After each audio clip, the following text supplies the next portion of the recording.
Hello and welcome to my presentation for my 11th grade year-long project. To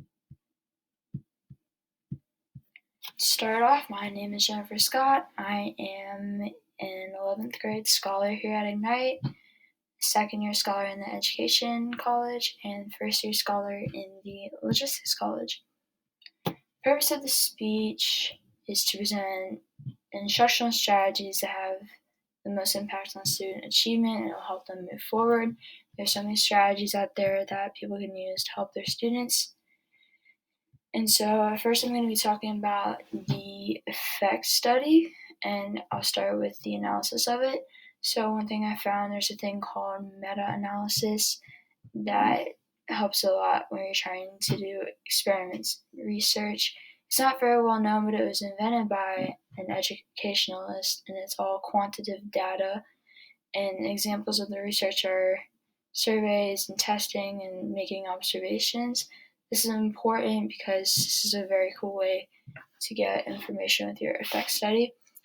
And the combination of studies on certain problems or things you're trying to figure out, the results can be different. And meta-analysis can visualize the well-researched areas and help find blind spots in body research, which is very helpful for you so you don't get lost finding everything you need. Perspective, and I quote from John Hattie, "What is most important is that teaching is visible to the student and that the learning is visible to the teacher." So the student understands the teaching and the teacher knows what they're doing with the student and sees what they're doing with the student, then it all works out. And it's important to overcome a perspective where you're self-centered and always seeing just yourself. You see the student, take perspective of the student, you'll be able to understand how they're seeing your teaching and maybe see how you can tweak it like that. And then learning this concept of perspective with visible learning, it really helps the teacher know the effects of their own actions.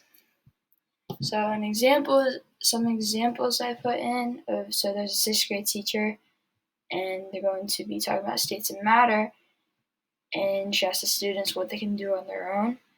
This is important because it can get the students thinking about, I can do something and I feel pretty good, and get them thinking about, okay, what are we going to be learning about? It could be pretty cool. And then the next one, the 2nd grade teacher shows the students how to solve a math problem, and she puts the steps on a chart with modeling, and she draws each step as representation, and I think that's really good, especially for students who learn visually. And then my last example is 8th grade teacher. She was asking students to they're writing an essay on civil rights, and it was asking them if they remember the sample essay, so the students can go back and think about that sample essay and remind them, okay, this is what my teacher is expecting of me. And so some experience concepts, like John Hattie says, the ideal teacher is very informed of the learning abilities of students and is able to engage into what students are learning and see the tasks that they're completing. If the teacher is well informed about where their students are, then they know how to teach them what areas they need to grow in more and what areas to hit when they're making a lesson plan. And then promoting resilience, if students are able to bounce back when doing a task, then it's all good and they can keep going with their task. And with reflection, if the teacher knows what the students are understanding, then they can keep going. And so teacher is activator is my next topic, very brief. Teacher is activator. If a teacher is able to be active and teach the students in different ways, then it can help improve their learning. The students get to learn in different forms, different ways. And it's all about consistency. If you keep everything consistent, change it up that every now and then with the same amount of time in between each change, then you can go far with that. And I'm going to be talking about my research topic. So I had scaffolding. So this has actually been used for decades and is getting more attention as a successful instructional approach. And one of the benefits, it engages students in discussions, large classes, and it motivates them. And it really helps their learning, and it's very supportive.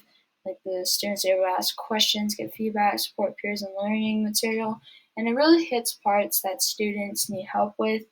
And scaffolding, the one way to put it, you think of symbolism. In construction, they use scaffolding for support to help the people build whatever they're building. So that's what you're doing. You're giving support. Some of the details. So there's three main different kinds of scaffolding. There's graphics. You can have charts. You can have models. You have visuals to help your students out. And then interactive. So interactive could be group work. Like you have like many groups of students, like 4 students in each group, talk about a topic they're learning, or they do group work together. And then sensory can also be like interactive, where they see pictures, or more like they see it and the teacher doesn't interact with it as much. And so scaffolding is implementing many resources to help the student connect, giving them support. So this can be going step by step with math problems, drawing it on a model, or you guys are learning about a concept in science, have everybody get in a group together and discuss it, or you guys watch a short, fun video about something learning in social studies to the students that don't get it. It's all about extra support. So structure. So the way it works is that figure out where your students are struggling, and then come up with a plan, like, okay, this is what we're going to use. We're going to make models. We're going to be in a group. We're going to do this. And then you implement that and reinforce the students with what they're struggling with. Resources necessary. Background information. Background information on what your students are struggling with, what you're going to be using. Like, okay, how does this graph work? What's in this video? What will the students be discussing? Make sure you know the background information behind it. Then also maybe look at some learning guides, and of course lesson plans to help you if you need extra help figuring out how to implement scaffolding in your lessons. Preparations. Construct a strategy. Figure out what you're going to be using, materials. If you're going to be in a group, then make sure your students if they're going to be working, creating something, they should have a project. They have all the materials they need. And if you're going to be drawing on the whiteboard, make sure you have markers, everything you need to reinforce the students. Then how to monitor. When you monitor if the scaffolding is working or not, you look at and see, okay, is this helping my students out? How are they reacting to it? Are they enjoying it? And then if you find out that it's not working, be like, okay, how can we change this to help reinforce my students better?